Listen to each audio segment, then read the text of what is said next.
Bienvenidos a quienes se conectan al grupo Artes, Diseño y Poder.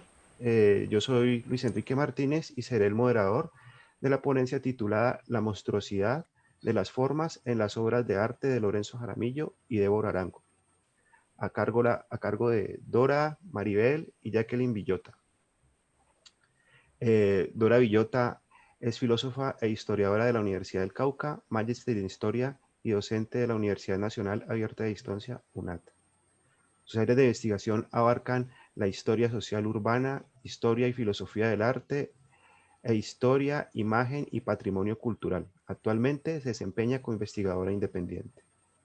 Maribel Villota es antropóloga e ingeniera civil de la Universidad del Cauca, magíster en Ciencias, Tecnología y Sociedad de la Universidad Federal de San Carlos, Brasil, investigadora junior del Ministerio de Ciencias de Colombia y miembro del Grupo de Estudios Sociales y Comparativos del Departamento de Antropología de la Universidad del Cauca. Sus áreas de investigación abordan la antropología social, de la tecnología, ingeniería de materiales, memoria y patrimonio cultural. Jacqueline Villota es doctora en educación, magíster en enseñanza, filosofía e historia de las ciencias y licenciada en matemáticas de la Universidad del Cauca. Actualmente es profesora adscrita a la Universidad de Salamanca e integrante activa del Grupo de Investigación Educar 2030, Grupo Ciencias de la Educación, Educación Superior y Conceptos. Sus áreas de investigación abordan la didáctica de la matemática, tecnologías educativas, lenguaje y formación de profesores. La ponencia tendrá una duración total de 45 minutos. Los asistentes pueden formular sus preguntas a través del chat de Zoom. Al final de la intervención se seleccionarán dos de ellas en un espacio máximo de 10 minutos. Para llevar un registro de asistencia de cada ponencia hemos creado un formulario que todos deberán llenar. Les recordamos que es obligatorio registrar su participación si desean obtener el certificado de asistencia al seminario. El formulario estará en unos minutos en el chat de Zoom durante cada ponencia. Bienvenidas a las ponentes. Adelante con su presentación. Buenos días para todos. Es para mí muy grato y para todos los participantes que hacemos parte de este trabajo, que ustedes nos den el espacio para poder socializar estos trabajos que hacen parte del campo de la investigación. Agradezco a todos los participantes del Seminario Internacional Arte y Alteridad, pues por permitirnos dialogar y colocar en debate y en discusión algunos trabajos relacionados con las artes plásticas. Nuestro trabajo de ponencia se titula La monstruosidad de las formas en las obras de arte de Lorenzo Jaramillo y Débora Arango, y quienes conforman este trabajo es Dora Alexandra, Maribel Daisy y quien les habla Jacqueline Villota. En esta ponencia les vamos a presentar dos grandes pintores que han tenido demarcaciones muy fuertes a nivel internacional, tales como es Lorenzo Jaramillo y Débora Arango. De esa manera es importante saber quién es Lorenzo Jaramillo. Él es un pintor alemán, nacido en Hamburgo, nació en 1955 y falleció en 1992, a sus 36 años. Es hijo del historiador Jaime Jaramillo Uribe y la antropóloga Yolanda Mora, quien es prácticamente este pintor fue reconocido por las expresiones de sus trazos y los colores. Es importante también resaltar que el tema principal que aborda este pintor en sus obras de arte es la figura humana observada desde la transformación de los sentimientos y las emociones. Y en los años 80, este gran pintor, Lorenzo Jaramillo, hace parte de los artistas plásticos colombianos más reconocidos o más destacados, prácticamente por su participación activa en diferentes exposiciones, tanto a nivel nacional e internacional.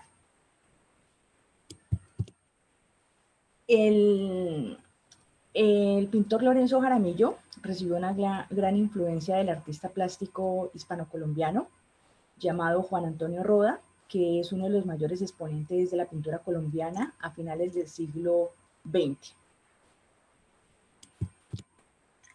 En cuanto a Débora Arango, podemos decir que nació en 1907 en la ciudad de Medellín y falleció en el 2005 a sus 98 años, y se destacó por el expresionismo de sus obras de arte, donde se puede identificar la distorsión de la realidad. Prácticamente en sus pinturas abordó dos temas fundamentales, tales como la crítica social y la política, y prácticamente eso la convirtió en una de las primeras artistas colombianas en pintar desnudos, quien su tutor, Pedronel, la invitó a realizar este tipo de pinturas. Débora Arango también pintó obreros marginados, monjas, prostitutas. En sus obras reflejaba dolor, maltrato y algunas manifestaciones populares de esa época también la reflejó dentro de sus pinturas. Eh, por todo el contenido de sus narrativas artísticas, Débora fue rechazada en algunos momentos. Prácticamente tenemos que fueron censuradas algunas de sus exposiciones, tanto a nivel nacional en Bogotá como a nivel internacional en Madrid. En Madrid, en algún momento ella abrió una exposición y al otro día se la cerraron, prácticamente porque habían choques muy ligados a, a ideologías que estaban inmersas dentro de la iglesia. Entonces eso hizo que Débora de una u otra manera fue rechazada y confinada a la soledad por un largo periodo de tiempo. Sin embargo, hubieron diferentes políticos que prácticamente hicieron que ella se reivindicara a través de sus trabajos, y también le abrieron las puertas para que ella presentara diferentes de sus obras en museos, tanto a nivel nacional como también internacional. Es importante resaltar que Débora Arango recibió la influencia, como les había comentado, de Pedronel Gómez Agudelo, quien fue discípula de él. Él es un muralista colombiano, y también recibió la influencia desde México a través de David Alfaro Siqueiros, que es considerado uno de los mayores exponentes del muralismo mexicano, y también de José Clemente Orozco, que es un caricaturista, muralista y litógrafo. Él se formó en matemáticas y dibujo arquitectónico.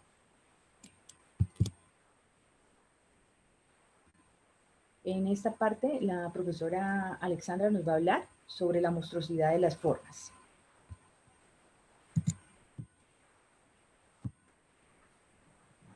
Buenos días.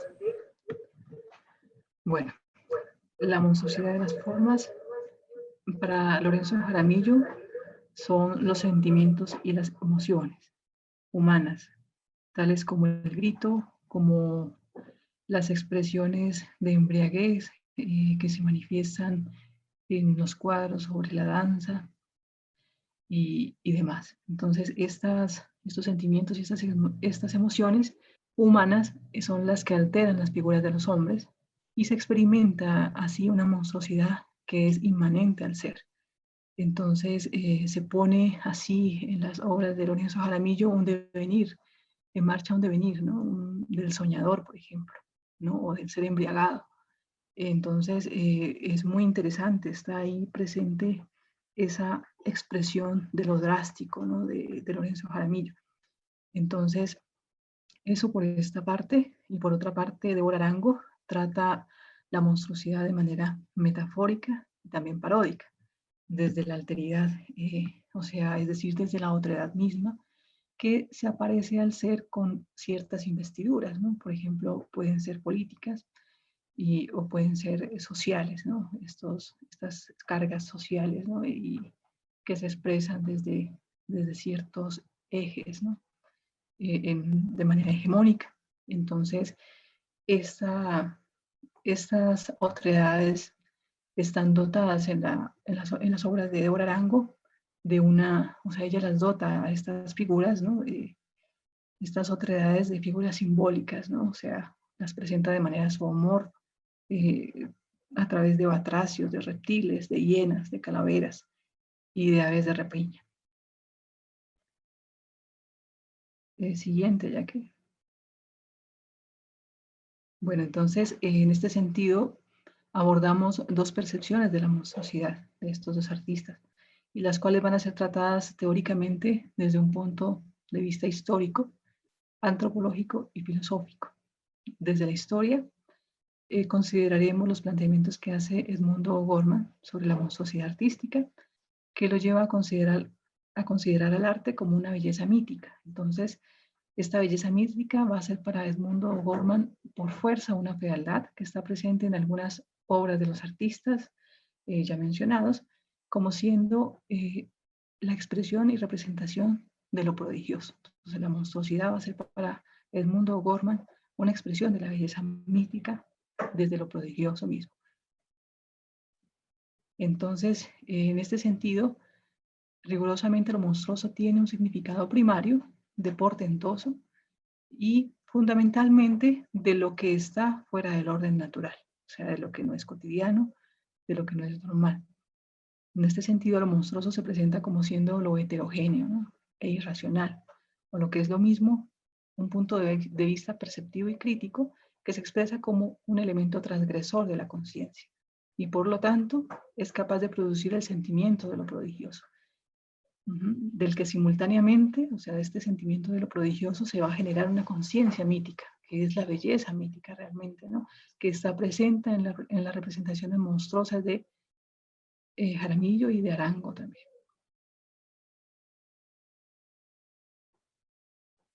Entonces, a este respecto, desde la antropología encontramos, bueno, desde la historia está Edmundo O'Gorman, desde la antropología Carmen Gaona, quien comprende que la monstruosidad es una forma no humana que se deriva de la mezcla entre lo inferior inmundo, que se representa en lo animalesco de los hombres, y lo superior maléfico o demoníaco. Entonces, vamos a ver más adelante en una de las pinturas de Arango, cómo esto animalesco de los hombres se presenta en un trasfondo, por ejemplo, en una de las obras donde está la madre, ¿no? Con su hijo y detrás están, ¿no? Unos seres demoníacos, ¿no? Con figuras zoomorfas. Entonces vemos que esto monstruoso perturba, pero también, ¿no? O sea, se representa a través de esto animalesco, ¿no? O sea, es como este sentido que expresara algún día Schopenhauer sobre que las mujeres tienen un instinto natural, ¿no? De obviamente, ¿no? Hacer que la especie, ¿no? Persevere de alguna manera, se mantenga, perviva, pero que también, o sea, es instintiva, ¿no? El ser madres. Entonces hay una crítica también social muy fuerte en este cuadro a través de esta monstruosidad, ¿no? Que se representa en lo animalesco de los hombres, ¿no? Y claro, o sea, ahí también aborda esto superior maléfico o demoníaco, que marca una ruptura, ¿no? Contracultura, específicamente. Entonces, lo monstruoso así, para Goana, tiene una capacidad de perturba, causa repulsión de alguna manera en el mundo del ser, ¿no? Porque es el ser el que está en juego ahí, ¿no? Porque es el que percibe íntima y socialmente de manera homogénea, ¿no? su realidad y de manera normalizada. Entonces, hay una ruptura muy interesante aquí, ¿no? Lo monstruoso es esa ruptura. Lo monstruoso, entonces, consecuentemente, con Goana y con O'Gorman también, se caracteriza por ser heterogéneo, es decir, por ser absolutamente otro, ¿no? Hoy en día podemos hablar de la diversidad cultural. Bueno, esto en términos de Gaona. Ahora, ir al encuentro de la monstruosidad en las obras de Lorenzo Jaramillo y de Arango, en términos de la filosofía fenomenológica de Heidegger, sería ir al encuentro con el Dasein, ¿no? O sea, al encuentro con el despliegue de la I, o sea, es aperturidad del ser, ¿no? Y en ese mismo sentido, subjetum, ¿no? O sea, es una aperturidad que ocurre en el devenir, ¿no? En el ser mismo. Entonces, la monstruosidad es algo muy interesante, ¿no? Porque es algo portentoso, pero también, ¿no?, tiene que ver con la ruptura, desde O'Gorman y desde Gaona. Ahora desde Heidegger es algo muy interesante porque pone a la obra de arte, ¿no?, en un espacio-tiempo subjetivo, ¿no? Entonces, la obra de arte empieza a disparar en muchas direcciones y obviamente la monstruosidad se vuelve una expresión, ¿no?, drástica y muy interesante, ¿no?, de ruptura. Adelante, Jacqueline, por favor. Bueno, pero también en términos del filósofo y dramaturgo Gabriel Marcel, ¿no? Y la monstruosidad es un aspecto muy concreto e irreductible del ser humano, porque se equipara al misterio. Entonces, no es solamente lo portentoso, ¿no?, de la monstruosidad. Entonces, no es solamente la portentosidad, ¿no?, esa belleza mística, sino también es el misterio mismo, ¿no?, que irradia esa belleza mítica. Entonces, se equipara al misterio, pero no obstante, este misterio puede ser conocido mediante una reflexión segunda que llama Gabriel Marcel, que denomina Gabriel Marcel. Y esta reflexión segunda significa pensar la realidad como tal, sin que ella pierda su carácter concreto y existencial. Entonces hay una realidad concreta y existencial, ¿no?, que hace que esta obra, ¿no?, exprese una verdadera universalidad. Entonces, hay unos contenidos, ¿no?, hay unas expresiones narrativas muy interesantes en la obra de arte, que se contrastan, ¿no?, y que se vuelven paralelas, ¿no?, y que enriquecen el devenir de la obra de arte, ¿no?, como tal. Siguiente, Jacqueline, por favor. Entonces, esta realidad es considerada por Gabriel Marcel desde un punto de anclaje siempre, que es el cuerpo, porque el cuerpo es considerado como encarnación, ¿no?, en esta fenomenología de Gabriel Marcel. Entonces, en el cuerpo es donde se establecen dos relaciones diferentes con la conciencia, ¿no? O sea, es la alteración de la conciencia, ¿no?, en la monstruosidad, es lo portentoso, pero también, ¿no?, es el relacionamiento del cuerpo sujeto y del cuerpo objeto. Entonces, el primero, el cuerpo sujeto, se va a dar, ¿no?, a la conciencia como una experiencia interna, y el cuerpo objeto se va a dar a la conciencia de manera espacial. Entonces, estas dos dimensiones, ¿no?, de conciencia son muy interesantes para hablar de esto, de la monstruosidad como tal. Entonces, son dos maneras, dice Gabriel Marcel, de darse el cuerpo a la conciencia, ¿no? Entonces, son dos maneras diferentes, ¿no?, y también son irreductibles, ¿no?, entre sí, y también son indisolubles, pero son complementarias. Entonces, hay en la monstruosidad, entonces, una profunda afirmación que tiene que ver con esa idea de el yo encarnado, ¿no?, que se expresa en yo soy mi cuerpo. Entonces, es lo que pasa con las pinturas, ¿no?, con las obras de Débora Arango y de Jaramillo. Entonces, son la expresión de esto, yo soy mi cuerpo. Además, si yo soy mi cuerpo, es en tanto que soy un ser sintiente, ¿no? O sea, soy un ser, ¿no?, al que me afecta el mundo y que en la medida de la afectación del mundo siento y expreso, ¿no?, y represento. Entonces, dice, y si yo soy mi cuerpo, en la medida en que mi intención apoya, o sea, en que mi atención se apoya en primer lugar sobre él, o sea, el cuerpo es donde reposa la conciencia, es el punto de anclaje de la conciencia prácticamente. Entonces, es decir, antes de poder fijarse en cualquier objeto como tal, sea cual sea, de esta manera, es como hacemos énfasis en el cuerpo sujeto y en el cuerpo objeto, como dos relaciones en el que el cuerpo se despliega o en que las formas se despliegan en las obras de arte de Lorenzo Jaramillo y de Débora Arango.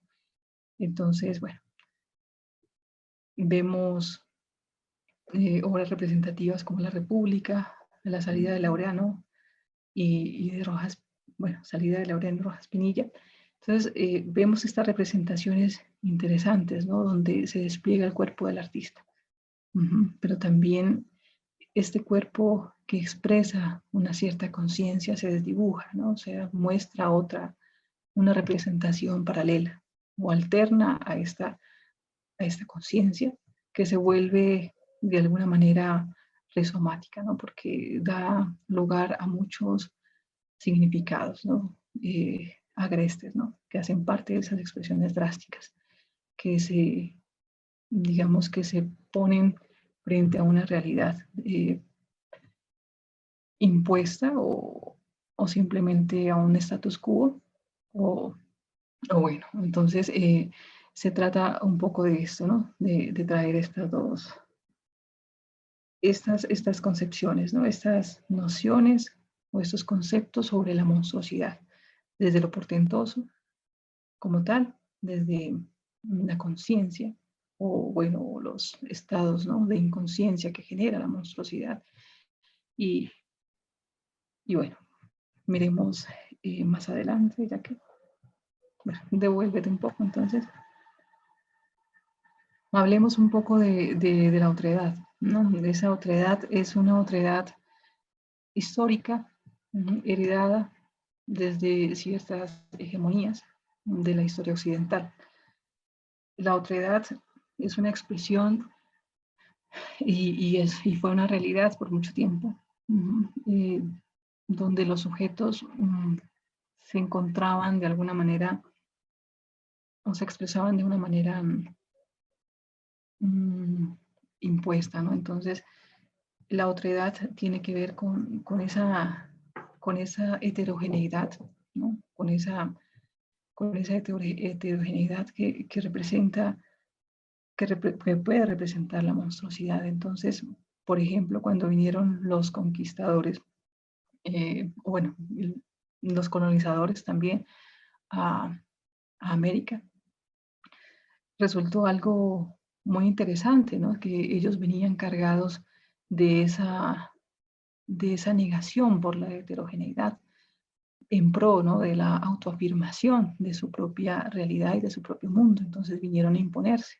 Era una colonización, ¿no? Era la conquista del territorio, ¿no? Para poder extraer productos y surtir el mercado inglés o español, entonces aprovisionarse de materias primas, de metales preciosos y obviamente ellos vienen con esta mentalidad, ¿no? Esta mentalidad de lo homogéneo, ¿no? De imponer su propia realidad de mundo. Entonces, el arte va contra esto, contra cultura, ¿no? Las obras de Débora Arango y de Jaramillo expresan una dimensión de lo heterogéneo, porque ellas mismas, ¿no? Esas obras se vuelven, o sea, conciben la monstruosidad en ellas mismas y además, ¿no? La realidad por la que cada uno de ellos atraviesa es bien interesante y bien polifacética, que hace que ellos tomen una actitud frente a eso. Entonces es una actitud frente a lo que es identitario, a lo que es igual y a lo que es homogéneo. Entonces esto que es homogéneo, identitario, tiene una representación en la cultura occidental hegemónica. Y esta representación hegemónica es algo muy interesante que se debate desde América Latina y claro, que debaten estos dos artistas, ¿no? Y muchos artistas en América Latina y en el mundo entero. Entonces, esta otredad resulta de una manera muy interesante, no solamente porque se contrapone a lo que es natural, sino que propone unas nuevas formas, ¿no? De relacionamiento y unas formas de conciencia diferentes. Entonces, la otredad es para Marta, para una filósofa norteamericana, Marta Nussbaum, algo bien diciente, ¿no? Porque esta otredad, va a decir ella, va a hacer que no solamente trabajemos por un bien común, sino que también nos afirmemos como, o nos formemos como ciudadanos, ¿no? Y y que también peleemos o reivindiquemos unas formas democráticas. Entonces, es una acción política, ¿no? El arte también, o sea, implica esta acción política, sobre todo, ¿no? Con Débora Arango, que es una política muy, muy demarcada y muy radical, ¿no? Frente al ultramontanismo como tal, ¿no? Y al espíritu conservador de las primeras décadas del siglo XX, ¿no? Y también, o sea, durante el siglo XX, ¿no? Que pervive esta ideología como tal. Entonces, la monstruosidad va a ser, la monstruosidad de las formas va a ser eso, ¿no? Va a ser el debate frente a estos discursos hegemónicos como el ultramontanismo, ¿no? O simplemente, ¿no? Las formas normalizadas o naturalizantes, que obviamente Lorenzo Jaramillo va radicalmente, ¿no? A mostrar esa expresión drástica, ¿no? Y va a romper con esa expresión de lo homogéneo y de lo natural. Entonces, la monstruosidad es eso, es heterogeneidad, es portentosidad y también es belleza mítica. Entonces, las formas son algo arrollador, ¿no? Con la idea de monstruosidad. Y muy interesante porque pone en cuestión, porque pone, ¿no? En un punto de vista crítico la realidad y el mundo como tal, ¿no? No solamente nuestro mundo, sino también el mundo del artista, que es el que se juega en la obra del arte, en la obra de arte. Bueno, eso a grosso modo, y le doy paso a Maribel. Muchas gracias.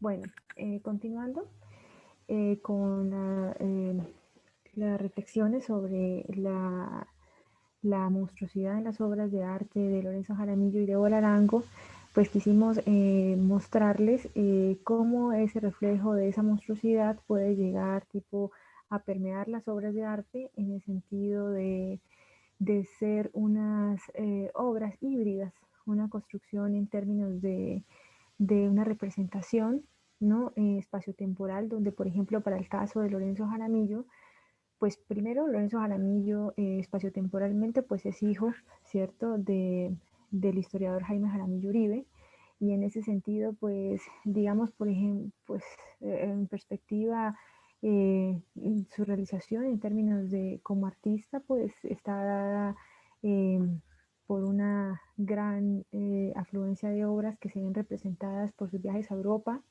en los que realiza constantemente o frecuentemente. Podemos pasar, por favor, la diapositiva.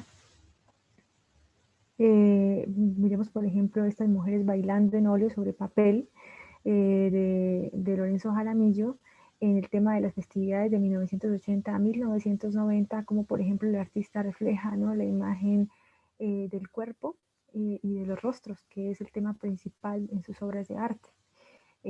Miremos, por ejemplo, esa representación de la transformación, ¿no?, del rostro en cada una de las imágenes, ¿no? Existe una imagen en la que está sonriente, otra donde se expresa el placer, que es la imagen del medio, y al lado una imagen pues que no expresa ni placer ni alegría, sino más bien como preocupación, y esa es prácticamente esa esencia en la obra de arte de Lorenzo Jaramillo, ¿no? Es prácticamente esa transformación en términos de la expresión, ¿no?, en este caso de los rostros, ¿no?, en el tema de mujeres bailando.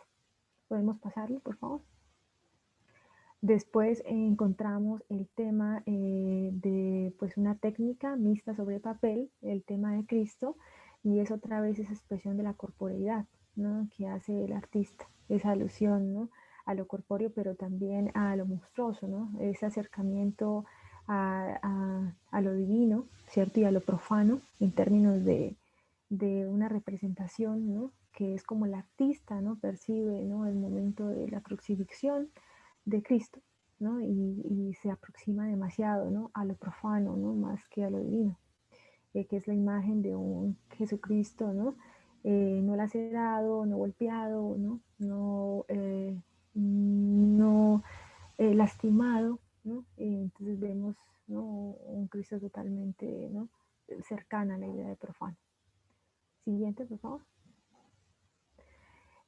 Bueno, una característica en las obras de Lorenzo Jaramillo es que él, pues, es un pintor de ángeles, ¿no? Entonces tiene muchas obras en esta vía y, por ejemplo, vemos aquí en este tipo de representación, ¿cierto? Utilizando la técnica de grabado en 1991, donde observemos, por ejemplo, que la figura del ángel ya no tiene 2 manos, sino, por ejemplo, 3. Y era lo mismo, o sea, la misma manifestación de lo profano, ¿no? Pero en este sentido en el que ya no es divino, ¿no? Sino es una especie de divinidad en medio de esa monstruosidad, ¿no?, que es la percepción del artista por esa obra, ¿no?, que es el ángel. Siguiente. En esa misma relación, miremos, por ejemplo, como un torso, un cuerpo, ¿cierto? En tinta china sobre papel arroz en 1996, pues, ¿no?, es la misma expresión del arte corpóreo. Siguiente. Bueno, Débora Arango y Lorenzo Jaramillo, ¿cierto?, tienen una tendencia, ¿no?, a pintar a retratos, ¿no? En este caso, este es el retrato de Luis Caballero, otro artista colombiano también. Bueno, la técnica es tinta, ¿no? Y este retrato, pues, también muestra, ¿no?, en términos del artista, una monstruosidad, ¿no?, a la alusión no solamente al arte como tal, ¿no?, sino a esa expresión de esa narrativa, ¿no?, subjetiva que se esconde en la obra de arte, que subyace, ¿no?, en términos de, miremos, por ejemplo, los trazos, ¿no?, en los ojos, ¿no?, en los ojos de la obra, ¿no? Es un ojo más pequeño que otro, uno más oscuro que otro, y es la deformidad total, ¿no?, de ese arte corpóreo, ¿no?, y esa representación facial, ¿no?, y estética, ¿no?, que se tiene de los rostros. Siguiente. Y final, pues, lo que les había comentado, que otro tipo de ángel, ¿no?, este ángel ya un poquito más cercano, ¿no?, a una representación más en contravía, ¿no?, a lo divino, ¿no?, donde este tipo de ángel, pues, ya no es solamente una representación, ¿no?, de esa estética, ¿no?, visual que se proyecta, ¿no?, sobre las formas, ¿no?, digamos, simétricas, ¿no?, y coercitivas que existe entre el arte, ¿no?, que es, digamos, que está en cierta sintonía, ¿no?, con lo correcto y lo estético en términos de simetría, sino ya es una cosa más, una especie de un arte en contravía, ¿no?, ese tipo de relaciones simétricas. Siguiente. Bueno, aquí tenemos un tríptico de cabezas también, ¿no?, óleo sobre tela, el tema sobre rostros, que es prácticamente, en esta imagen nosotros podemos ver cómo esa transformación, ¿no?, de esos rostros, ¿no?, en términos de emociones, ¿no?, se conjugan en un solo individuo, ¿no?, que es un aspecto bastante interesante, ¿no?, porque esa conjugación de subjetividades, ¿no?, que están inmersas en una narrativa o en una metanarrativa, en un lenguaje en específico, pues al final, ¿no?, se hibridiza tanto, ¿no?, se vuelve tan híbrido, ¿no?, y se unifica al mismo tiempo, ¿no?, que dispara en varias direcciones, ¿no? Ese dispare en varias direcciones, pues es ese dispare de emociones, ¿no?, que son subsecuentes, ¿no?, entre la alegría, la confusión, el horror, ¿no? Y esa es la representación total, ¿no?, que hace el artista de ese tríptico de cabezas, ¿no? Es una conjugación total de esa transformación emocional, ¿no?, inmersa en un rostro. Siguiente. Aquí vemos otro ángel también. Este ángel nuevamente, ¿no?, presenta características bastante interesantes. Por ejemplo, miremos su pie, ¿no?, y miremos la parte, o sea, si partiéramos al individuo en dos, ¿no?, miráramos, por ejemplo, una parte oscura y una clara, ¿no?, en la obra de Lorenzo Jaramillo. Y eso es muy interesante, ¿no?, porque porque muestra, ¿no?, esa disparidad que existe en esas dos ideas, ¿no?, seculares, ¿no?, de lo divino nuevamente y lo profano. Siguiente. Nuevamente la técnica de grabado a punta seca, tema ángel, ¿no? Y ya esta vez, ¿no?, en la representación, ¿no?, o sea, la obra llama la atención sobre el rostro, ¿no?, del ángel como tal, ¿no? Esa transformación nuevamente, ¿no?, que viene a ser, ¿no?, totalmente, ¿no?, fuera, o sea, no tiene una simetría, no es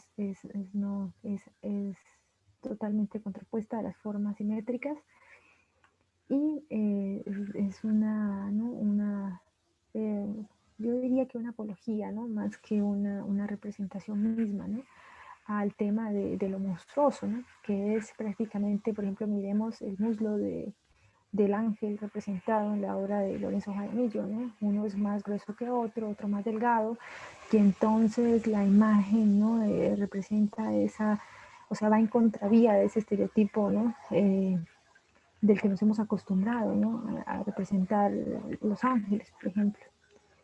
Siguiente. Siguiente, por favor. La serie danzante también es un tríptico, nuevamente, esta vez ya no con el rostro, sino con el cuerpo, como la representación del cuerpo, ¿no?, puede, ¿no?, aludir a una transformación total de emociones, ¿no?, que se puede representar en el cuerpo, ¿no? Es una danza, recordemos que Lorenzo Jaramillo pues tiene mucha influencia, ¿no?, de los contextos europeos, y esta representación pues es efectivamente, ¿no?, una alusión a la festividad, ¿no?, y una representación clara del color, ¿no?, que lo hace a él, ¿no?, un artista sobresaliente. Siguiente.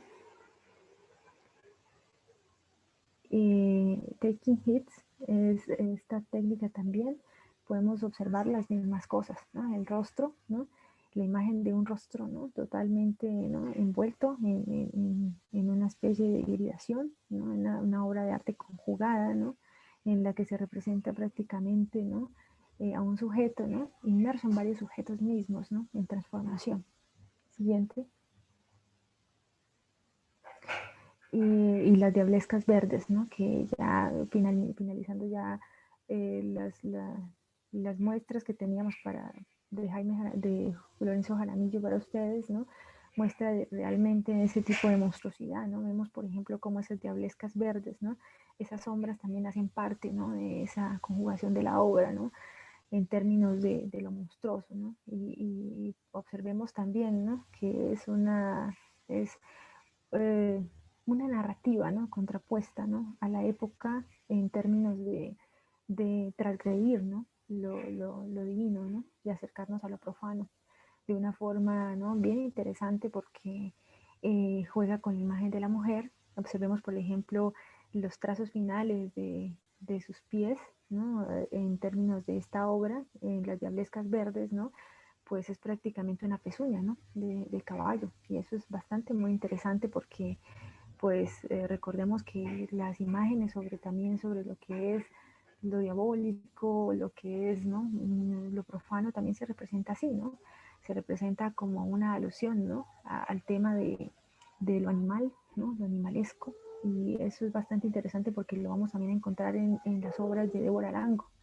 Una aproximación bastante, ¿no?, interesante entre entre la metáfora no antropomórfica. Aquí en este caso sí podremos mirar, ¿no?, una combinación entre animal y hombre, pero digamos que es una especie de alegoría, ¿no?, una aproximación más bien, ¿no?, a lo que es monstruoso, ¿no?, a lo que nos acerca a lo que nos aparta de la realidad, ¿no?, y se vuelve subjetivo, ¿no?, y no es irreal porque está dentro de la obra de arte, es más bien una subjetivación, ¿no?, motivada, ¿no?, a una especie de manifestación, ¿no?, de pensamiento en términos del concepto de lo divino y el término del concepto de lo profano.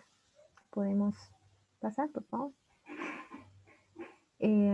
Bueno, la música y el teatro en las obras de Lorenzo Jaramillo reflejan un exceso de imaginación, una intensa expresividad y un ritmo frenético en cada una de sus pinceladas. Esta es pues no una especie de conclusión, pero sí conjuga tipo las ideas, ¿no?, en las narrativas discursivas de la obra de arte de Lorenzo Jaramillo. Siguiente, ahora vamos a mirar las obras de arte de Débora Arango, ¿cierto? Entre las obras de arte más representativas que encontramos. Antes de terminar con Lorenzo Jaramillo, nosotros quisiéramos aclarar que las obras que presentamos anteriormente, ¿cierto? Que fueron en términos más generales presentadas, ellas no son las únicas, ¿no? Tienen muchísimas más obras. De hecho, bueno, a una cosa que acontece con Lorenzo Jaramillo y que no pasa con Débora Arango es que Lorenzo Jaramillo, pues prácticamente desde sus inicios como artista, él es reconocido en Colombia, ¿no? Como uno de los mayores exponentes del arte, ¿no? Débora Arango no tiene ese privilegio y ese por el tema de la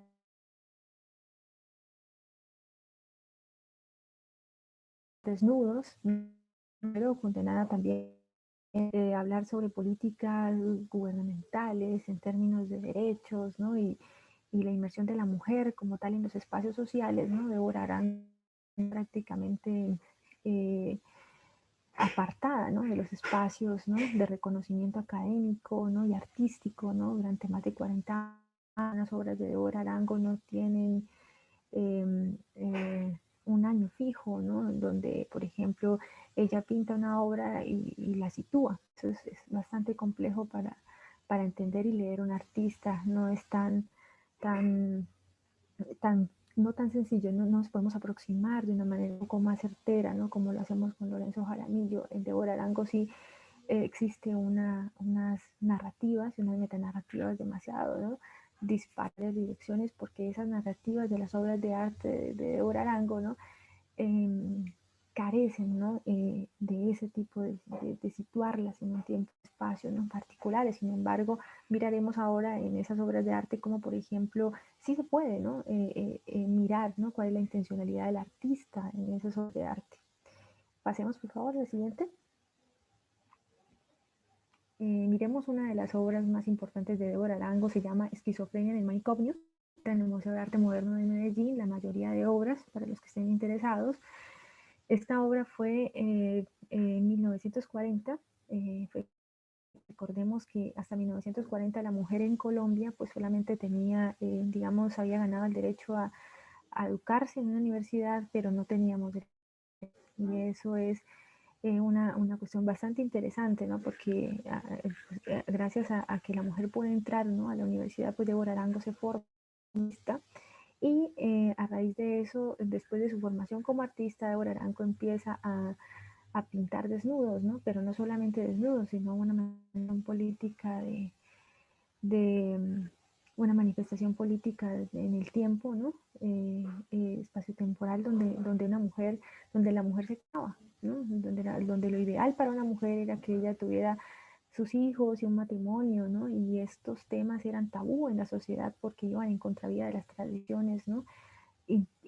Inculcadas por la Iglesia Católica hacia una mujer, ¿no? Entonces, imagínense en esta obra expuesta, pues generó mucho escozor en la época y la abrió en la época de 1930 al 50, pues las cosas no se dieron para ella muy fácil, ¿no?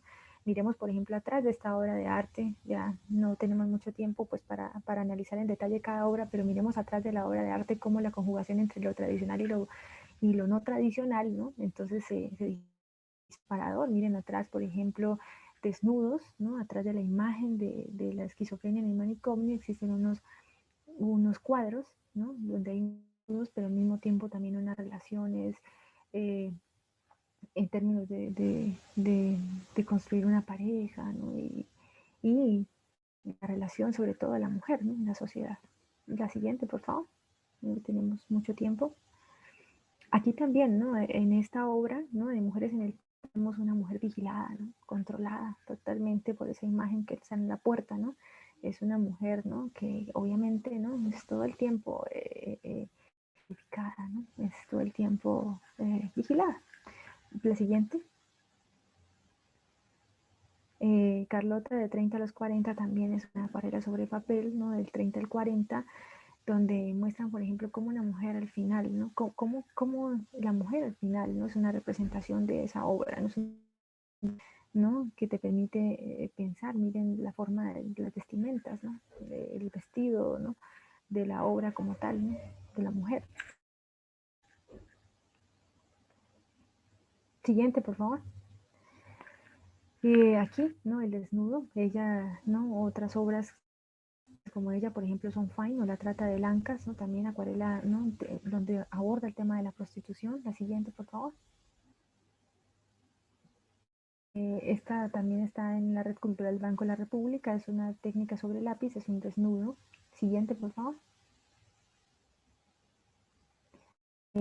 También esta es una técnica sobre lápiz. Bueno, esta obra es muy interesante, ¿no? Recordemos que Débora Arango es criticada y culpada por ser lesbiana, ¿no? Es bastante complejo en una sociedad donde pues las tradiciones en la época no estaban y yo creo que aún la sociedad rehuye, ¿no? A ese tipo de inclusiones de diversidad. Esta inclusión de diversidad es compleja porque hay unas obras en Débora que la hacen a ella, ¿no? Pues prostituta, la hacen a ella en una sociedad como esta, ¿no? Eh, eh, lesbiana, a pesar de no serlo, o de serlo, ¿no? Pero esas connotaciones no tienen lugar en la obra de Débora Arango, y sin embargo es por esa razón que ella es, ¿no? Arrinconada en una sociedad de artistas, ¿no? Recordemos que del 30 al 40, del 30 al 50, la sociedad de artistas colombianos son hombres. Por favor, la siguiente. Miramos otra vez las vestimentas tradicionales de acuarela sobre papel. Siguiente. Y una mujer también, miren la manera de vestirse de la mujer, ¿no? Es una especie de alusión, ¿no? A lo que no la mujer era antes, ¿no? De ese tipo de relaciones sociales. Siguiente, por favor. Esta es la obra de la maternidad que les hablaba Alexandra, una acuarela sobre papel también. Miren, por ejemplo, la expresión de la maternidad, una mujer con un niño y atrás, ¿no? En una contraposición, en una vida contrapuesta, ¿no? Más que una justaposición, yo diría que es una especie de similitud, una especie de relación, ¿no? Entre lo animalesco y lo humano. Siguiente. Este tema es muy interesante, ¿no? Dos monjas descansando es también el paso de lo divino a lo profano. Miren, por ejemplo, el busto, ¿no? Engrandecido de una de las monjas que está descansando es también una especie de exhortación, ¿no? A ese tipo. Y la deformación del rostro de una de ellas también es muy interesante. Siguiente. El cardenal es la misma. Siguiente. Esto también, ¿no? O sea, la cabeza de San Juan Bautista que ella dibuja, ¿no? Y que la pone prácticamente, ¿no? En una de sus exposiciones, pues, ¿no? La excluye, ¿no? De la sociedad siguiente. Lo mismo pasa con esta es una imagen bastante interesante, ¿no? Sobre el rostro y sobre el tema del machismo, ¿no? Recordemos también que ahora representante, ¿no? Hoy en día el feminismo en Colombia, ¿no? Entonces, esta es una alusión, ¿no? A ese machismo exacerbado, ¿no? En Colombia y que le tocó vivir sobre todo a ella en la época de los 30 al 50 y después lo continúa del 50 al 70. Siguiente. Ahora también pinta plazas de mercado, ¿no? Eso es interesante porque en la época nadie lo hacía, nadie se detenía sobre el tema de la cotidianidad. Siguiente, por favor. El tema de los músicos, lo mismo. Siguiente. El tema de una actriz retirada, lo mismo. Siguiente. El mulato, ¿no? Tan importante en nuestra época, ¿no? El tema de los colores, ¿no? Es interesante, ¿no? Porque en esta diversidad estamos, ¿no? Inmersos en una diversidad cultural enorme, ¿no? Pues todavía no hemos aprendido y evidentemente en 1935 pues esto era y aún lo sigue siendo, ¿no? El tema del arte, ¿no? Diverso. Siguiente. También el amarillo, azul y rojo, ¿no? Denotando las connotaciones políticas de la época, su participación y su percepción respecto a los acontecimientos políticos, ¿no? De la época. Sí. El cementerio de San Pedro también, una de las imágenes siguiente. el cínico. Siguiente. Gaitán. Gaitán es uno de los defensores, ¿no? Para que la mujer pues pueda acceder a la educación pues universitaria, ¿no? Entonces es una obra, una expresión, ¿no? De arte, ¿no? Del artista, pues de arte, ¿no? En términos del arte desempeñado por Débora, ¿no? En términos de esa manifestación, de esos logros, ¿no? Subsecuentes que se logran en aquella época. Siguiente. Y finalmente, pues esta acuarela, ¿no? Esta técnica de lápiz, ¿no? Perdón. En donde miren, por ejemplo, esa imagen del animal también representado por la rana. Es uno de los presidentes de la época, Laureano Gómez, que Débora Arango lo pinta como una rana. Y, ¿no? Cierra, ¿no? O sea, cerramos con esta imagen, perdón, esa relación del arte, ¿no? Como la política. Siguiente. Finalmente, pues darles gracias a los asistentes por participar y mostrarles, ¿no? Que en cada una de las de Débora Arango y de Lorenzo Jaramillo lo que existe es que primero pues el arte es un camino, ¿cierto? Que lleva para regiones que el tiempo y el espacio no rigen. ¿Y qué quiere decir, no? Que el tiempo y el espacio no la rigen, ¿no? Que la obra de arte es un disparador narrativo, metasubjetivo, subjetivo, ¿no? ¿No? Se lee, ¿no? O sea, la interpretación que nosotros podamos dar sobre una obra de arte es, ¿no? Diverso y plural y diverso. Muchas gracias.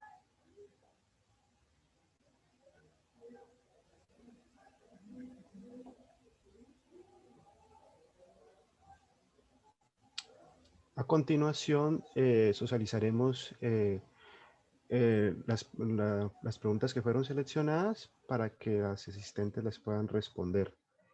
El profesor y decano César Alfaro nos pregunta si podrían decirnos entonces que la monstruosidad en Lorenzo Jaramillo es una forma de salir del cuerpo en el sentido de ir más allá del humano para alcanzar, ¿o para alcanzar qué? Lo divino, lo caótico, lo divino se capta por la pintura en el caos. A continuación le damos la palabra a las ponentes para que nos respondan la pregunta.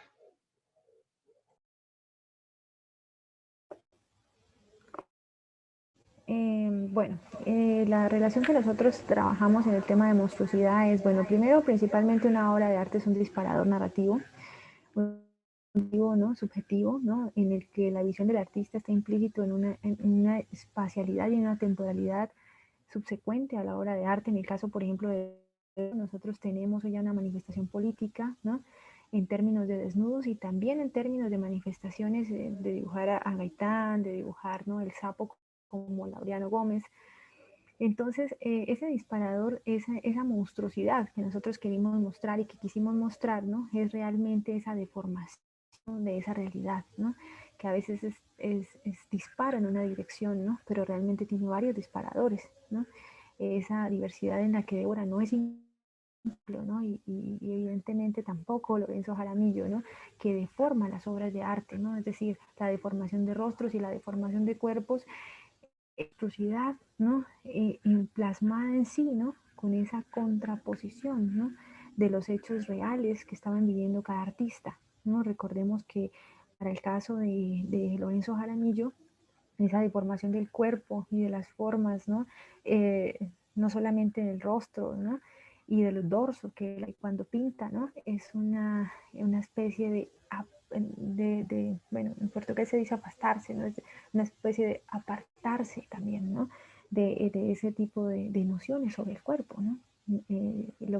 Por ejemplo, en el caso de Lorenzo Jaramillo, las expresiones deforman el rostro, ¿no? Deforman los rostros de las personas.